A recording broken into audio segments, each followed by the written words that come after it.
तो साथियों, आज की इस वीडियो में हम आगरा यूनिवर्सिटी का जो बीएड सेकेंड ईयर का एग्ज़ाम हो रहा है, उसमें कौन से क्वेश्चन किस किस टॉपिक से कैसे कैसे पूछे जाएंगे, उन सभी टॉपिक्स का हम इसमें डिटेल्स में स्टडी करेंगे। पिछले ईयर्स में कितने क्वेश्चंस पूछे गए हैं, उन क्वेश्चनों का हम पूरा डिटेल सीरीज देखेंगे। संजय जी का जो कि फेमस सीरीज है, इनकी सीरीज को पूरा डिटेल्स में हम स्टडी करेंगे। इस वीडियो में हम सेकेंड टॉपिक से अधिगम के लिए आकलन जो बीएड द्वितीय वर्ष का द्वितीय प्रश्न पत्र है, उसके बारे में हम स्टडी करेंगे। चलिए वीडियो को स्टार्ट करते हैं। सबसे पहले हम इसके पाठ्यक्रम को देखते हैं। पहली चीज़, आप चैप्टर का नाम, पेपर का नाम पहले जानिए। असेसमेंट ऑफ लर्निंग, अधिगम के लिए आकलन। सबसे पहले आप अधिगम को समझिए कि अधिगम मीन्स होता क्या है। अधिगम मीन्स होता है सीखना। जैसे कि आप कुछ भी कोई भी चीज़ें जो आप चीज़ें सीख रहे हैं, वह आपका क्या है, अधिगम है। अब जो चीज़ें आपने सीखा, वही चीज़ जब आप आकलन करते हैं, उसका एक समावेश निकालते हैं कि हमने इतनी चीज़ों को सीखा और फिर इतना हमको लर्न हुआ और इतना जो है आउटसाइड निकल गया, तो वही क्या है, हमारा अधिगम के लिए आकलन। जो सीखने के लिए जितने प्रकार के हमारे असेसमेंट यूज किए जाते हैं, वही क्या है, हमारा अधिगम के लिए आकलन। तो चलिए हम इसके पाठ्यक्रम के बारे में स्टडी करते हैं। सबसे पहली जो यूनिट है, उसका क्या नाम है, आकलन एवं मूल्यांकन। इस टॉपिक में हम क्या देखेंगे, आकलन का अर्थ क्या है, उसकी विशेषताएं क्या, उसके क्षेत्र क्या है। दूसरे टॉपिक में हम देखेंगे कि आकलन के मापक क्या हैं, जिसमें हमारा नामित है, क्रमित है, अंतराल है, अनुपात मापनी है। तीसरा हमारा आकलन है, मापन है, मूल्यांकन है, उनके बीच में क्या संबंध है, इस टॉपिक को हम देखेंगे। और विद्यालय स्तर पर जो शैक्षिक आकलन है, उसका महत्व क्या है, इसके बारे में हम जो है पूरा डिटेल्स देखेंगे। दूसरी जो यूनिट है, उसके बारे में अगर हम देखें तो दूसरी यूनिट है आकलन उपकरण की रचना। आकलन उपकरण की रचना के बारे में अगर हम देखें तो आकलन उपकरण की रचना मीनिंग्स आकलन उपकरणों के प्रकार, अच्छे आकलन उपकरण की कसौटियाँ, एक अच्छे आकलन के लिए वस्तुनिष्ठ प्रकार के पदों की तैयारी, एक ब्लूप्रिंट की तैयारी, और चौथा जो है सीखने के उद्देश्य। तो हम आपको इसको शार्ट में लेके चलते हैं, क्योंकि आपका एग्ज़ाम भी है सामने। तो सबसे पहले आप ध्यान दीजिए कि पहला क्या है, आकलन एवं मूल्यांकन। दूसरा क्या है, दूसरा जो है क्या है, आकलन उपकरण की रचना। तीसरा क्या है, विभिन्न पहलुओं का आकलन। और चौथा है परीक्षण का निर्माण। फिर अगले जब टॉपिक पर हम पाँचवें पर चलते हैं, सांख्यिकी। इसके बाद जो है हमारा इसमें जो सेकंड पेपर है, बीएड सेकंड ईयर का जो सेकंड पेपर है, द्वितीय प्रश्न पत्र है, अधिगम का आकलन, तो उसमें सिर्फ आपकी 5 यूनिट है। अब 5 यूनिट के हम प्रश्नों को का डिटेल्स में यहाँ पर स्टडी करते हैं। सबसे पहले हम क्या करते हैं, पहले यूनिट को उठाते हैं। और पहले यूनिट क्या है, इसके बारे में आप जानिए, आकलन एवं मूल्यांकन। जितने भी क्वेश्चंस हम आपको बताएंगे, सभी क्वेश्चंस को आपको डिटेल्स में एकदम ध्यान से सुनना है। सिर्फ आप ध्यान से सुन लेंगे तो आपको पूरे जो प्रश्न हैं सब याद हो जाएंगे। तो चलिए हम स्टार्ट करते हैं। पहला प्रश्न क्या है, आकलन शिक्षण अधिगम प्रक्रिया का अभिन्न अंग है। पहला क्या है, आकलन शिक्षण अधिगम प्रक्रिया का अभिन्न अंग है। क्योंकि यहाँ पे क्या बोल रहा है कि जो आकलन है, वह हमारा आज जो आकलन शिक्षण है, जो आकलन शिक्षण है, वह हमारा अधिगम प्रक्रिया का अभिन्न अंग है। तो अधिगम प्रक्रिया का अभिन्न अंग क्यों है, इसके बारे में आप जानेंगे। यहाँ पर आपको यही पूछा है। पहला क्या है, आकलन से अध्यापक छात्रों के अधिगम को समझते हैं और अपने शिक्षण की परिपुष्टि भी होती है। दूसरा क्या है, आकलन ही एकमात्र तरीका है जो आश्वस्त करता है कि शिक्षकों ने पढ़ाया और बच्चों ने सीखा। आकलन के माध्यम से केवल छात्र अपने अंकों की तुलना कर सकते हैं और वर्तमान में शिक्षा केवल एक ही अंक महत्वपूर्ण है। अब आप ध्यान से सुनिए, क्योंकि यहाँ पर क्या बोला है कि आकलन से अध्यापक छात्रों के अधिगम को समझते हैं।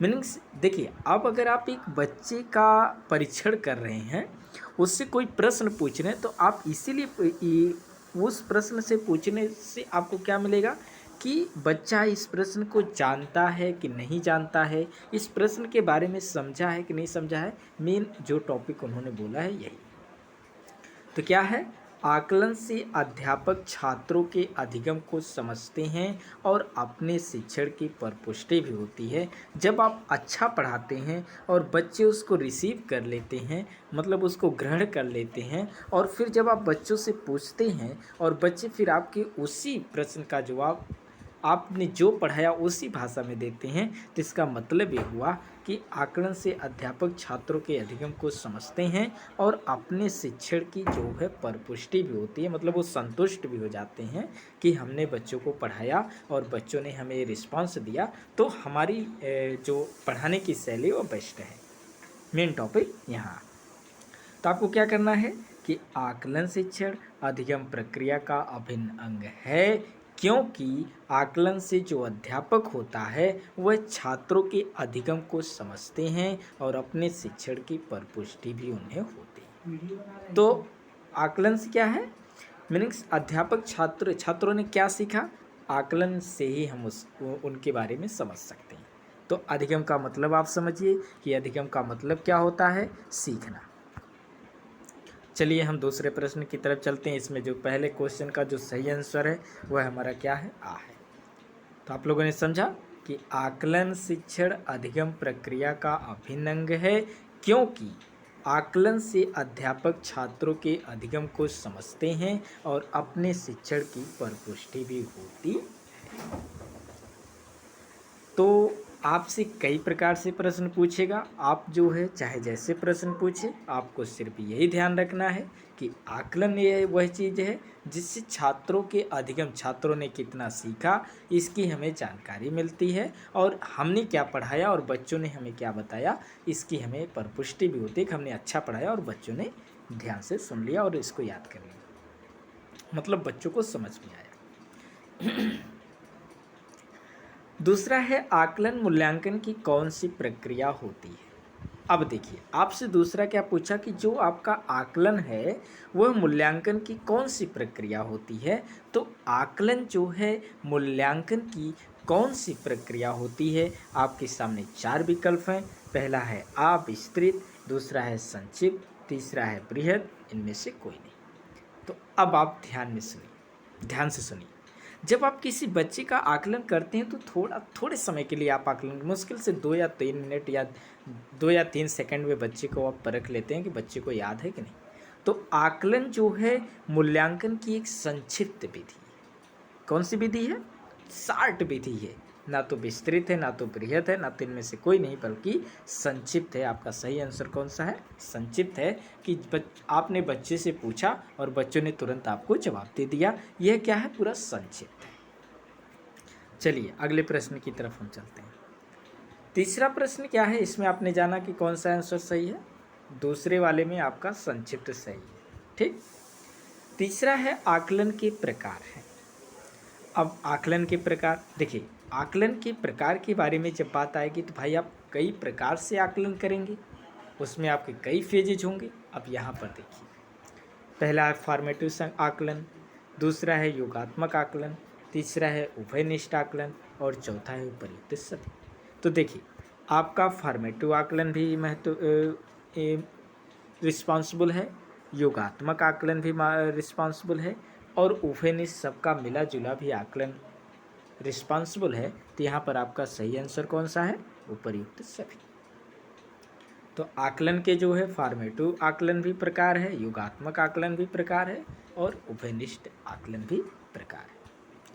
आप समझिए ना, योगात्मक मतलब योग, उभयनिष्ठ मतलब जो फॉर्मेटिव और योगात्मक दोनों हो, ये उभयनिष्ठ हो गया।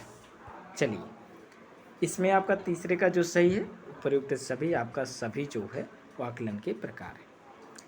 चौथा प्रश्न है आकलन की विशेषता है। आकलन की विशेषता है कौन सा है? शिक्षक का मूल्यांकन, शैक्षणिक सुधारों में सहायक, अधिगम आवश्यकताओं की जांच में सहायक, उपर्युक्त सभी। तो जब हम आकलन की विशेषता की बात करते हैं तो अब यहाँ पर आपको फिर माइंड लगाने की जरूरत है। देखिए, आकलन की विशेषता मतलब शिक्षक का मूल्यांकन, बिल्कुल सही है। शिक्षक ने क्या पढ़ाया है, बच्चों ने क्या सीखा है, यह हमारे आकलन से ही मिलता है। दूसरा है शैक्षिक सुधारों में सहायक। टीचर ने क्या पढ़ाया, बच्चों ने क्या ग्रहण किया, उसमें कमी हमें कहाँ रह गई, टीचर कहाँ कमी कर दिया कि बच्चे समझ नहीं पाए, तो यह किस में आएगा? शैक्षिक सुधारों में सहायक। सा वाले में पूछता है कि अधिगम आवश्यकताओं की जांच में सहायक। तो देखिए, अब वहाँ पे जो अधिगम का मतलब समझिए सीखना आवश्यकताओं की जांच में, सीखने में कि कौन कौन सी आवश्यकताएं हैं उनकी ये जांच में भी सहायक होता है कि हमने सीखने में हमें इस चीज़ की कमी कर दिया और जो है बच्चे नहीं सीख पाए, तो हम इस कमी को पूरा करेंगे। तो आपके सामने कितने विकल्प हैं? 4 विकल्प हैं। पहला है शिक्षक का मूल्यांकन, दूसरा है शैक्षिक सुधारों में सहायक, तीसरा है अधिगम आवश्यकताओं की जांच में सहायक, चौथा है उपर्युक्त सभी। तो ध्यान रखिए, जब आकलन की विशेषता की बात आएगी तो आकलन का मतलब है एक शिक्षक का मूल्यांकन, शैक्षिक सुधारों में भी सहायक है, अधिगम आवश्यकताओं की जांच में भी सहायक है, और तीसरा बच्चों ने क्या सीखा, आपसे आपके ऑप्शन में दे सकता है कि छात्रों ने क्या सीखा, यह भी एक उसकी जांच करना, तो यह भी एक आकलन की विशेषता है। ठीक है, आकलन का मतलब समझिए टेस्ट।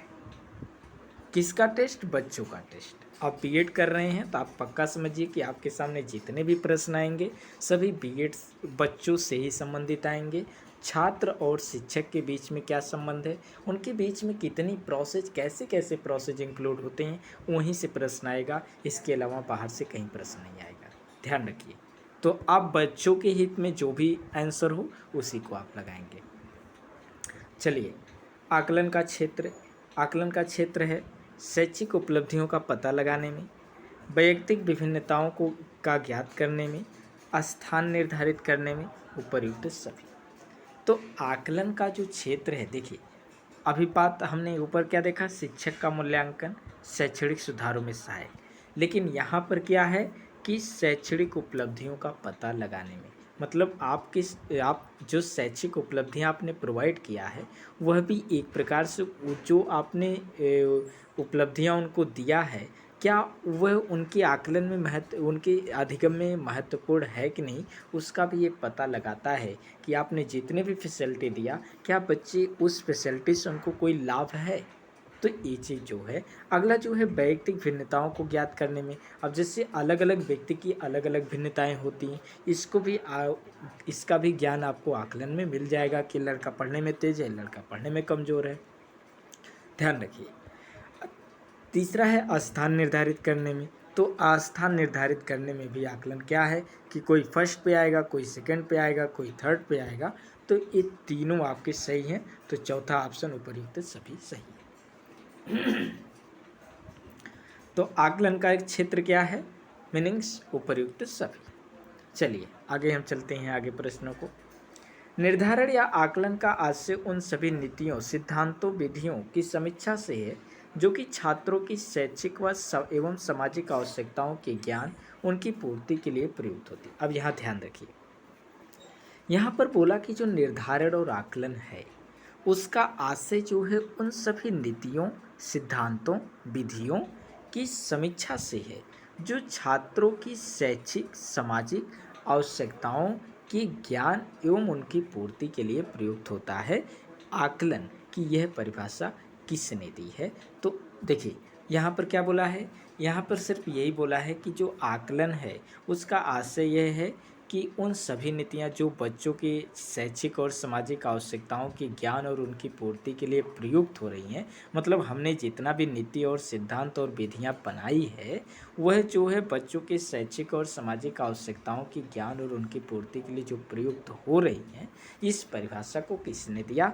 तो यहाँ पर आपके सामने 4 हैं, तो आप first T Raymond, HS. Sharma, SK. Dubey, Rabindranath Tagore. तो सबसे पहले आप ऑप्शन को डिलीट करिए। रविन्द्रनाथ टैगोर बिल्कुल नहीं रहेंगे, पी.एस. शर्मा जी बिल्कुल नहीं रहेंगे, रेमंड जी बिल्कुल नहीं रहेंगे। आपका जब भी बात आएगी आकलन की तो वहाँ पर आप प्रोफेसर एस.के. दुबे जी को ही लगाएंगे। ठीक है, आपका सही विकल्प कौन सा है? Professor S K. दुबे। चलिए आगे प्रश्न की तरफ हम चलते हैं। अधिगम के लिए आकलन का प्रमुख सिद्धांत होता है। अधिगम के लिए आकलन का प्रमुख सिद्धांत होता है। तो अधिगम के लिए जो आकलन का प्रमुख सिद्धांत वह कौन सा है? प्रभावी पृष्ठपोषण, छात्र सहभागिता, शिक्षण समायोजन, उपर्युक्त सभी। तो अधिगम के लिए आकलन का प्रमुख सिद्धांत, अधिगम के लिए मतलब सीखने के लिए आकलन का प्रमुख सिद्धांत होता है। कौन सा होता है? तीनों होते हैं। देखिए कैसे, प्रभावी पृष्ठपोषण, छात्र सहभागिता और शिक्षा समायोजन, उपर्युक्त सभी। तो छात्रों की सहभागिता भी होनी चाहिए सीखने के लिए, प्रभावी पृष्ठपोषण भी होना चाहिए, आप जो भी बोले प्रभावी हो, शिक्षण समायोजन, शिक्षण कैसे आप कर रहे हैं कैसे नहीं कर रहे हैं यह भी बहुत महत्वपूर्ण रोल अदा करता है।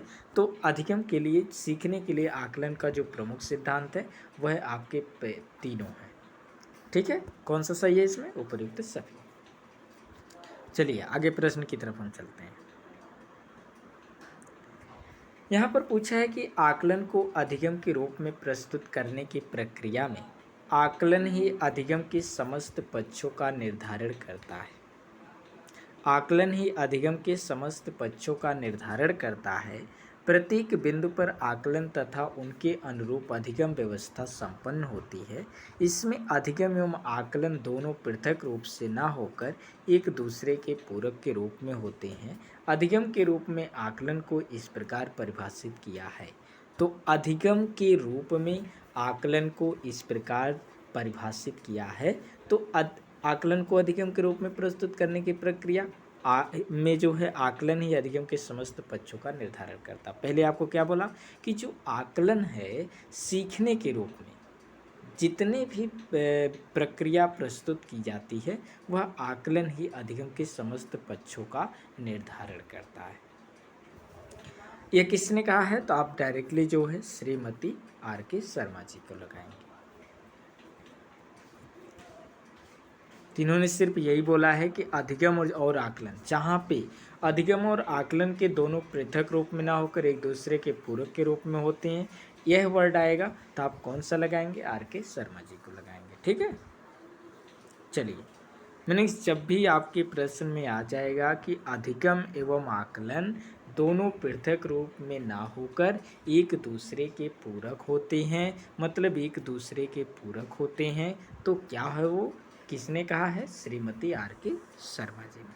चलिए आगे प्रश्न की तरफ चलते हैं। आकलन का पैमाना है, क्या है? नामित पैमाना, अंतराल पैमाना, क्रमिक का मापन, उपर्युक्त। तो आप ध्यान रखिए कि आकलन का पैमाना यहाँ पर तीनों है, नामित भी है, क्रमिक भी है, अंतराल भी है और उपर्युक्त सभी। नामित मापन भी है, क्रमिक मापन भी है। क्रमिक का मतलब सेकंड्स में 1 2 3 4। अंतराल का मतलब आपने इतने में किया फिर बीच में अंतराल हो गया, बीच में छुट्टी हो गई, फिर इधर। तो यहाँ पे क्या है? बीच में अंतराल, आपको इंटरवल मिल जा रहा है।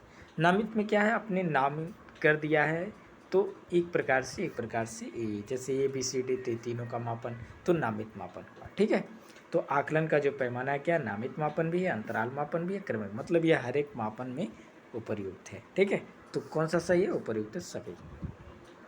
चलिए आकलन की विशेषताएं हैं।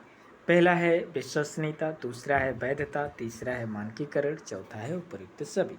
तो आकलन की जो विशेषता है वह कौन सा है? ध्यान रखिए, आकलन की जब हम विशेषता की बात करते हैं तो वहाँ पर आपका विश्वसनीयता भी आता है, वैधता भी आती है, मानकीकरण भी आता है। देखिए आकलन का मतलब किसी चीज़ का जब हम आकलित करते हैं कि कोई चीज़ जब हम मापते हैं, किसी चीज़ का वैल्यूएशन करते हैं, तो यहाँ पर क्या है? विश्वसनीयता बहुत बड़ा रोल अदा करता है। फिर विश्वसनीयता हुआ, दूसरा वैलिड हुआ, मतलब वैलिड है कि नहीं है, तीसरा फिर हम उसका मानक करते हैं। पहले हम उस पर विश्वास करेंगे, फिर उसको वैलिड है कि नहीं ये चेक करेंगे, फिर उसको हम एक मानक मान लेंगे।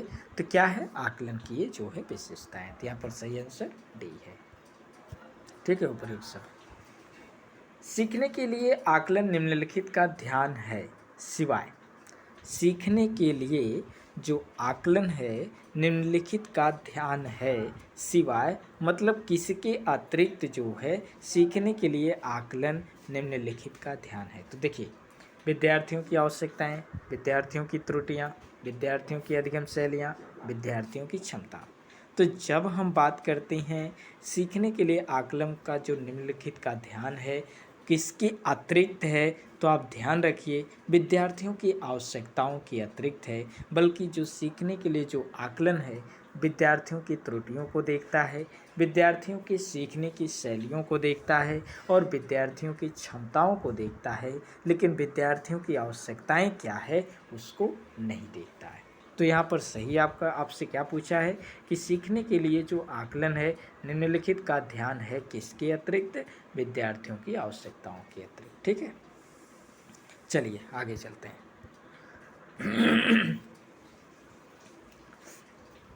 शिक्षण में अध्यापकों के द्वारा विद्यार्थियों का आकलन इस अंतर्दृष्टि को विकसित करने के लिए किया जाता है। तो शिक्षण में जो अध्यापक होते हैं विद्यार्थियों का जो आकलन होता है इस अंतर्दृष्टि को विकसित करने के लिए किया जाता है। तो यहाँ पर आपके सामने 4 विकल्प हैं, कौन सा सही है, शिक्षार्थियों की आवश्यकता के अनुसार शिक्षण उपागम में परिवर्तन करना। ध्यान रखिए, जब हम विद्यार्थियों का आकलन करते हैं तो इसलिए देखिए, आकलन करने का मतलब क्या है कि जो बच्चे पढ़ रहे हैं उन कैसे सीख रहे हैं, सिखाने की आपकी शैली क्या है। तो जो बच्चे पढ़ रहे हैं अगर वो आपकी इस वाले शैली से नहीं समझ पा रहे हैं तो आप उन्हें दूसरे शैली से उन्हें समझाने, मतलब उसमें परिवर्तन की ज़रूरत है। जो आप शिक्षण उपागम कर रहे हैं उसमें परिवर्तन की ज़रूरत है। तो शिक्षार्थियों की आवश्यकता के अनुसार शिक्षण उपागम में परिवर्तन कर। चलिए आगे चलते हैं। निम्नलिखित में से कौन सा आकलन करने का सर्वाधिक उपयुक्त तरीका है। तो आपके सामने कितने विकल्प हैं, 4 विकल्प हैं। आकलन शिक्षण अधिगम में अंतर्निहित प्रक्रिया है। आकलन एक शैक्षिक सत्र में 2 बार करना चाहिए, शुरू में और अंत में। आकलन शिक्षक के द्वारा नहीं बल्कि किसी बाह्य एजेंसी द्वारा करनी चाहिए। और दा जो है आकलन सत्र की समाप्ति कर देना चाहिए। देखिए, जब बात आती है कि आकलन का जो सर्वाधिक उपयुक्त तरीका वह कौन सा है, तो आप ध्यान रखिए कि जो आकलन है, आकलन जो शिक्षण है वह अधिगम में अंतर्निहित प्रक्रिया है। तो अधिगम का मतलब सीखना। तो ये जो अधिगम है उसमें अंतर्निहित प्रक्रिया, आकलन उसमें अंतर्निहित प्रक्रिया, क्योंकि जब बच्चा आप जब कुछ सिखा रहे हैं बच्चा उसको सीख रहा है वह इनडायरेक्टली आकलन से संबंधित है। क्योंकि आज वो बच्चा आप बता रहे हैं बच्चा सुन रहा है, फिर अगले दिन जब आप मूल्यांकन लेंगे तो बच्चे के द्वारा जो है जो आपने बताया उसको एक्सप्रेस किया जाएगा। तो क्या है, आकलन शिक्षण अधिगम में अंतर्निहित प्रक्रिया है। चलिए आगे चलते हैं। आकलन शिक्षण अधिगम प्रक्रिया का अभिन्न अंग है। आकलन जो है, जो आकलन शिक्षण है, ध्यान रखिए, आकलन शिक्षण अधिगम प्रक्रिया का अभिन्न अंग है। दोबारा क्वेश्चन रिपीट हुआ है, आप ध्यान रखेंगे, इतना आप ध्यान रखेंगे कि आकलन शिक्षण अधिगम प्रक्रिया का अभिन्न अंग है। क्योंकि देखिए, आपको हमने बताया ना कि जो आकलन शिक्षण व अधिगम प्रक्रिया का अभिन्न अंग क्यों है, क्योंकि आकलन में अध्यापक बच्चों के अधिगम को समझता है कि बच्चे कितना सीखे हैं और उसके अपने शिक्षण की परिपुष्टि भी होती है, उसे संतोष भी मिलता है कि हमने पढ़ाया और बच्चों को समझ में आया। तो ये क्या है, आकलन जो है शिक्षण अधिगम प्रक्रिया का अभिन्न अंग है कि जब अध्यापक बच्चों के अधिगम को समझता है और उसकी अपने पढ़ाने की जो शिक्षण विधि उसकी परिपुष्टि होती है, तो हमारा क्या है, आकलन शिक्षण अधिगम प्रक्रिया का अभिन्न अंग है। ठीक है, चलिए आगे चलते हैं। 15वां प्रश्न, शिक्षार्थियों की आवश्यकताओं को पूरा करने के लिए समायोजित करता है वह, फिर डैश है, मतलब खाली स्थान है, वहाँ पर आपको भरना है। तो ध्यान रखिए, आपको हम शुरू समझाते हैं। शिक्षार्थियों की आवश्यकताओं को पूरा करने के लिए समायोजित करता है। क्या करता है? ध्यान रखिए, सीखने का आकलन, सीखने के रूप में आकलन, सीखने के लिए आकलन, सीखने के समय आकलन। तो ध्यान रखिए, सीखने का आकलन बिल्कुल भी नहीं, सीखने के रूप में आकलन बिल्कुल भी नहीं, सीखने के लिए आकलन। क्या करता है? सीखने के लिए आकलन। शिक्षार्थियों की आवश्यकताओं को पूरा करने के लिए समायोजित करता है, वह सीखने के लिए आकलन कर रहा है। देखिए, ध्यान रखिए, सीखने के लिए आकलन का जो मतलब है कि सीखना, फिर उसका आकलन करना। तो जो शिक्षार्थी है उसकी आवश्यकता क्या है? मीनिंग्स, जब उसका आकलन होगा। देखिए, जब बच्चे कमज़ोर होते हैं स्कूल में, तो जब बच्चों से आप कोई प्रश्न पूछ लीजिए, और कुछ बच्चे ऐसे होते हैं जब वो प्रश्न का जवाब नहीं दे पाते हैं और आपने उन्हें कोई दंड दे दिया, तो कुछ बच्चे उसके प्रति सेंसिटिव हो जाते हैं और वह और तेज़ी से मेहनत करते हैं ताकि अगले दिन हम पहले ही अपने जवाब को दे दें। तो ध्यान रखिए कि शिक्षार्थियों की जो आवश्यकताएं हैं उनको पूरा करने के लिए समायोजित करता है, वह हमारा सीखने के लिए आकलन है। ठीक है, चलिए हम आगे प्रश्न की तरफ चलते हैं। अधिगम में आकलन किस लिए आवश्यक होता है? तो ध्यान रखिए, सीखने में, अधिगम का मतलब सीखना, यही समझिए। आकलन का मतलब किसी को मापना, किसी को मापना, जैसे कितने पानी में हैं, लोग अधिकतर घरेलू भाषा में बोलते हैं, तो ये आकलन उसे बोलते हैं। तो अधिगम में आकलन किसके लिए आवश्यक होता है? तो ध्यान रखिए, ग्रेड एवं अंकों के लिए, जांच परीक्षण के लिए, प्रेरणा के लिए, पृथक्करण और श्रेणीकरण के उद्देश्य को प्रोत्साहन देने के लिए। तो आपके सामने 4 प्रश्न हैं, 4 विकल्प हैं। ग्रेड और अंकों के लिए बिल्कुल भी नहीं, क्योंकि ग्रेड और अंकों के लिए हम आकलन नहीं करते हैं। जांच परीक्षण के लिए बिल्कुल भी नहीं, बल्कि प्रेरणा के लिए, कि बच्चों के अंदर एक प्रेरणा जागृत हो कि हमें टॉप करना है। अगर कल टीचर पूछेंगे तो हम उनको जो है बहुत अच्छा जवाब देंगे और हमारा पहला स्थान आएगा। तो अधिगम में जो आकलन है वह प्रेरणा के लिए आवश्यक है, कि बच्चे सीखने के लिए कुछ उत्सुक हों। चलिए अगले प्रश्न की तरफ चलते हैं। निम्नलिखित में से कौन सा अधिगम के आकलन को उजागर करता है? तो ध्यान रखिए, आपके सामने 4 विकल्प हैं। ध्यान रखिए, पहले प्रश्न को आप समझिए। अधिगम के आकलन को उजागर करता है, मतलब अधिगम के आकलन को उजागर करता है। तो कौन सा है? देखिए, अधिगम, समझिए, क्वेश्चन आपने समझ लिया तो आप उसका आंसर दे देंगे। तो अधिगम मतलब सीखने के आकलन को उजागर करता है। आपके सामने 4 विकल्प। शिक्षक मानक उत्तरों से विद्यार्थियों के उत्तरों की तुलना करके उनका आकलन करता है। शिक्षक विद्यार्थियों की चिंतन प्रक्रियाओं पर ध्यान देने के अलावा उनकी अवधारणात्मक समझ का भी आकलन करता है। शिक्षक पाठ्यपुस्तकों में दी गई जानकारी के आधार पर विद्यार्थियों का आकलन करता है, और इनमें से कोई नहीं। आपके सामने 4 विकल्प हैं, ध्यान रखिए। आपको हम एक एक टॉपिक समझाएंगे, सिर्फ ध्यान से सुनिए। शिक्षक विद्यार्थियों की चिंतन प्रक्रिया पर, शिक्षक विद्यार्थियों की चिंतन प्रक्रियाओं पर ध्यान देने के अलावा उनकी अवधारणात्मक समझ का भी आकलन करता है। मतलब सिर्फ आकलन में सिर्फ उनकी वैल्यू को नहीं हम देखते हैं कि वो कितना नंबर पा रहे हैं, कैसे हैं, उनका स्थान कितना, नहीं, बल्कि उनके पास कितनी समझ है अवधारणात्मक, जिसे अवधारणात्मक, अवधारणा बोलते हैं ना, एक्सप्लेन, अवधारणा कीजिए। तो उनकी इस समझ को, उनकी अंदर जो चीज़ें आपने समझाया उसके बारे में उन्होंने कितने डिटेल्स में समझा, और फिर वो अपनी अपनी भाषा में उसको कैसे एक्सप्रेस कर रहे हैं, फिर अपने द्वारा कितने वर्ड बच्चे यूज कर रहे हैं, वह हमारा क्या है, अवधारणात्मक समझ।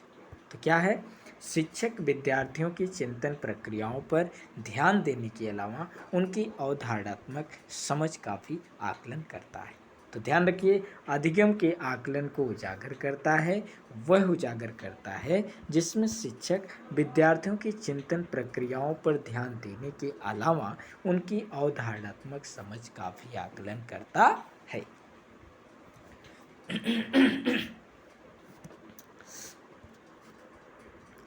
अगले प्रश्न की तरफ हम लोग चलते हैं। निम्नलिखित में से कौन एक अन्य विकल्पों से संबंध नहीं? ध्यान रखिए, पहला है प्रश्नोत्तर सत्रों को संगठित करना, किसी विषय पर विद्यार्थी की प्रतिक्रिया को लेना, प्रश्नोत्तरी परिचालित करना, स्व आकलन के कौशल को प्रतिमानित करना।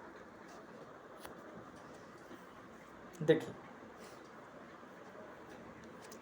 प्रश्नोत्तर सत्रों को संगठित करना, किसी विषय पर विद्यार्थी को प्रतिक्रिया लेना, प्रश्नोत्तरी परिचालित करना, ये तीनों एक दूसरे से संबंधित है। लेकिन स्व आकलन के लिए कौशल को प्रतिमानित करना, मतलब अपने आकलन के लिए, खुद के आकलन के लिए कौशल को प्रतिमानित करना, ये आपका डिफरेंस है, ये इन लोगों से अलग है। देखिए, प्रश्नोत्तरी किसी विषय पर विद्यार्थी, तीनों जो है विद्यार्थी से रिलेटेड है, लेकिन चौथा जो है वह आपकी स्वयं शिक्षण, आप से रिलेटेड है, यही आपका अलग है। ठीक है, चलिए अगले प्रश्न की तरफ हम लोग, इसमें सही आंसर आप लोग ध्यान देते रहिएगा। आपका सही आंसर क्या है, द। यहाँ बगल में लिखा भी है, आप उसको ध्यान दीजिएगा। कृष्णा अपनी कक्षा को, 20वां प्रश्न है, कृष्णा अपनी कक्षा को क्षेत्र भ्रमण पर ले जाती है। कृष्णा अपनी कक्षा को क्षेत्र भ्रमण पर ले जाती है और वापस आने पर अपने विद्यार्थियों के साथ भ्रमण पर चर्चा करती है। यह की ओर संकेत करता है। बीच में देखिए गैपिंग है ना, बीच में भरना है। ठीक है, तो ध्यान रखिए, आप खुद अपने माइंड से सोचिए कि जब आप अपने बच्चों के साथ कहीं घूमने जाते हैं, फिर वहाँ से जब आप वापस आते हैं, तो आप अपने बच्चों से वो जहाँ पर आप घूमने गए थे उसके बारे में क्या बात करेंगे, क्या चर्चा करेंगे? तो ध्यान रखिए, सीखने का आकलन, सीखने के लिए आकलन, आकलन का सीखना, आकलन के लिए सीखना। तो अब देखिए, यहाँ पर आप जैसे कि आपने अपने बच्चों को वहाँ ले गया घुमाने, फिर वहाँ से जब वापस अपने घर आ रहे हैं तो क्या करेंगे, आप बच्चों से पूछेंगे ना कि आपने वहाँ पर, बच्चों आप लोग वहाँ गए थे तो वहाँ पर आपने क्या सीखा? तो यहाँ पर क्या आपका सही है, सीखने का आकलन।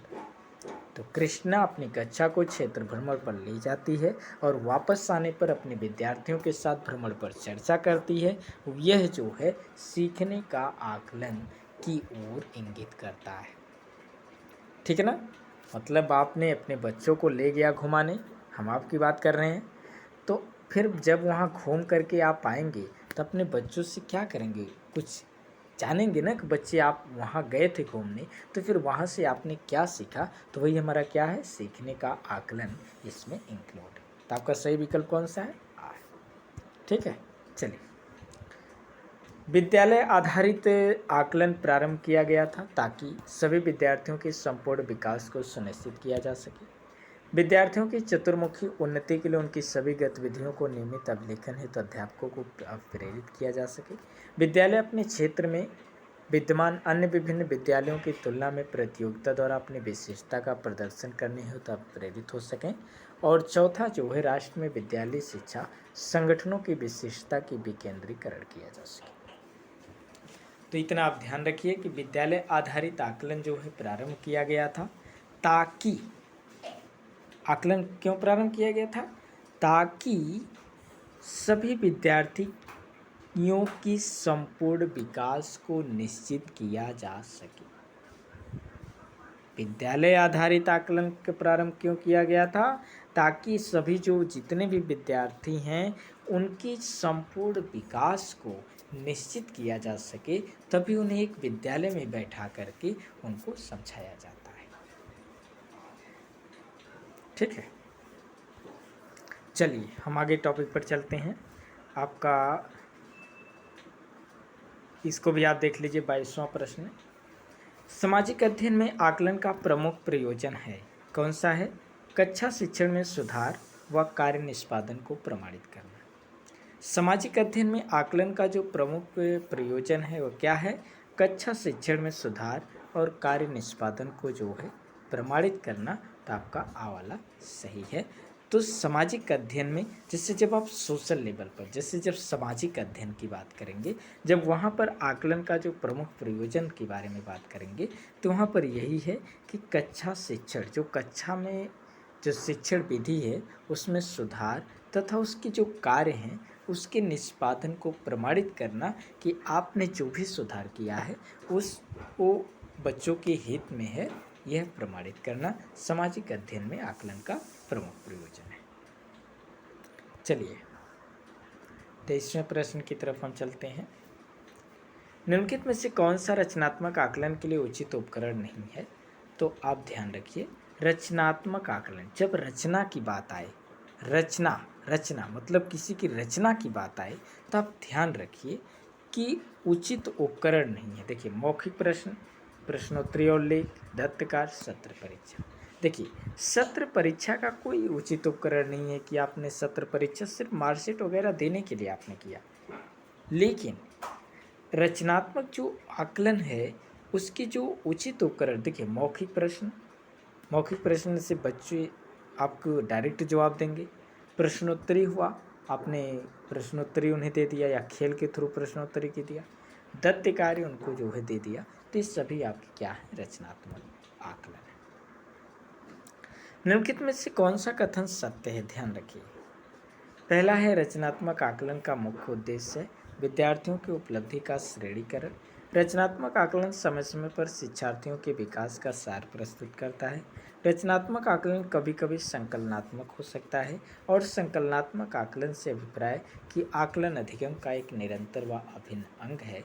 तो निम्नलिखित में से कौन सा कथन सत्य है? तो आप लोग ध्यान रखिए, पहले आप अच्छे से इसको पढ़िए और फिर समझिए। देखिए, रचनात्मक आकलन का मुख्य उद्देश्य विद्यार्थियों की उपलब्धि का श्रेणीकरण। ठीक, अब आपको हमने बता दिया पहले ना, पहले ध्यान रखिए, जितने भी प्रश्न हैं आप एक दूसरे से कोरिलेट करिए। रचनात्मक आकलन का मुख्य उद्देश्य विद्यार्थियों की उपलब्धि का श्रेणीकरण, तो ये हमारी सत्र परीक्षा में होता है, तो सत्र परीक्षा जब इसमें नहीं है तो इसमें भी नहीं होगा। दूसरा जो बा वाला है, रचनात्मक आकलन समय समय पर शिक्षार्थियों के विकास का सार प्रस्तुत करता है, बिल्कुल भी नहीं, ये भी गलत है। ठीक है, सार कैसे प्रस्तुत करेगा आप बताइए। रचनात्मक आकलन कभी कभी संकलनात्मक हो सकता है, यह सही है, क्योंकि रचनात्मक आकलन कभी कभी संकलन करता, जानते हैं, जैसे संकलन करता, किसी चीज़ का लिखना या किसी चीज़ का निर्माण करना, तो जो रचनात्मक आकलन क्या है वह संकलनात्मक हो सकता है, मीनिंग निर्माणकारता हो सकता है। और संकलनात्मक आकलन से अभिप्राय है कि आकलन अधिगम का एक निरंतर व अभिन्न अंग है, यह भी क्या है? गलत है। तो आपका सही क्या है? सा है। ठीक है, चलिए आगे चलते हैं।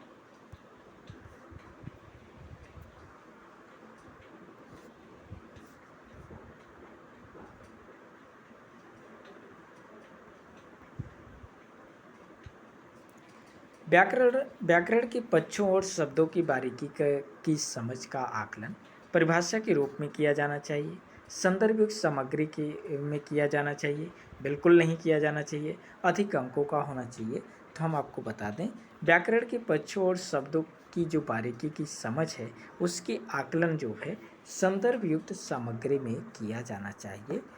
जो संदर्भ युक्त सामग्री हैं उनमें जो है बारीकी की समझ का जो है आकलन किया जाना चाहिए। ठीक है, अब संदर्भ युक्त सामग्री तो आपने सुना ही होगा, संदर्भ, प्रसंग, व्याख्या वगैरह, तो पहले संदर्भ में ही जो है व्याकरण के पक्षों और शब्दों की जो बारीकी है उसको समझ में आ जाता है। 26वां प्रश्न है, कक्षा परीक्षण में अच्छा प्रदर्शन करने में एक बच्चे की असफलता हमें इस विश्वास की तरफ ले जाती है कि आकलन वस्तुनिष्ठ है तथा असफलताओं को स्पष्ट रूप से पहचानने के लिए इसका प्रयोग किया जा सकता है। बच्चे कुछ निश्चित सक्षमताओं और कमियों के साथ पैदा होते हैं और पाठ्यक्रम शिक्षण पद्धति या आकलन प्रक्रियाओं पर विचार की आवश्यकता होती है। अगला जो है, कुछ बच्चों को अनुत्तीर्ण होना ही चाहे व्यवस्था उन पर कितना भी अधिक प्रयास करे। तो देखिए, ध्यान रखिए, पाठ्यक्रम शिक्षण पद्धति आकलन प्रक्रियाओं पर विचार की आवश्यकता है। कक्षा परीक्षण में अच्छा प्रदर्शन करने में एक बच्चे की असफलता, अगर आपने कक्षा में परीक्षण किया और वहाँ पर अच्छा प्रदर्शन करने में एक बच्चे की असफलता मिलती है, तो हमें इस विश्वास की तरफ ले जाती है कि जो आपने पाठ्यक्रम लगाया है, आपकी जो पढ़ाने की शैली, जो शिक्षण पद्धति है वह, और जो आकलन की प्रक्रिया है, उस पर आपको विचार करने की आवश्यकता है कि कहाँ पर पाठ्यक्रम में कौन सी कमी रह गई, हमारे शिक्षण पढ़ाने में कौन सी कमी रह गई, फिर हमने जब आकलन प्रक्रिया कितनी बार उनका आकलन किया, इसमें कहाँ कमी रह गई। तो इन सभी पर आपको क्या करना है, एक बार विचार करने की आवश्यकता है। तो अगर कोई बच्चा आपकी कक्षा में फेल होता है या असफल होता है तब। चलिए 27वां प्रश्न की तरफ हम चलते हैं। आकलन का घनिष्ठ संबंध होता है शैक्षिक उद्देश्यों से, शिक्षण से, अधिगम से, जांच से। तो आप ध्यान रखिए, आकलन का जो घनिष्ठ संबंध है वह आपके शैक्षिक उद्देश्यों से ही है और इसके अलावा और किसी से नहीं। मीनिंग शैक्षिक उद्देश्य उसके लिए घनिष्ठ है। अधिगम तो वो तो सीखना है, लर्निंग है, लेकिन आप जो सीखने का जो आप जांच कर रहे हैं, जो आकलन कर रहे हैं, वो किसके लिए कर रहे हैं, मतलब आप उस किसी कार्य में सुधार लाने के लिए, कि कोई आपका उद्देश्य है। तो जो उद्देश्य वह आपका क्या है, शैक्षिक उद्देश्य। तो जो आकलन है उसका जो घनिष्ठ संबंध होता है वो क्या होता है, शैक्षिक उद्देश्य होता है। ठीक है।